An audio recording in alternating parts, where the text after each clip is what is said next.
સંખેડા તાલુકાની ઝાપ વસાહત ખાતે આદિવાસીઓ દ્વારા પારંપરિક રીતે દિવાસાની ઉજવણી કરવામાં આવી।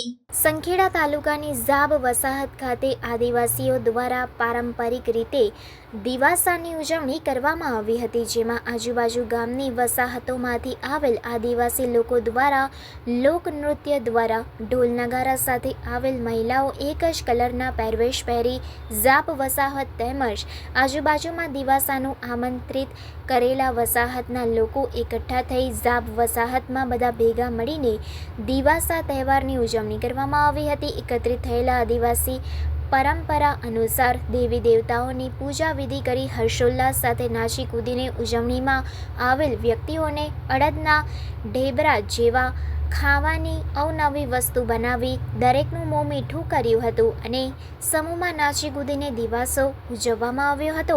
આદિવાસીઓમાં હોળી બાદ સૌથી મોટો તહેવાર એટલે દિવાસો। અષાઢની અમાવસ્યે દિવાસાની ઉજવણી કરવામાં આવે છે। આદિવાસીઓ પ્રકૃતિ પૂજક છે।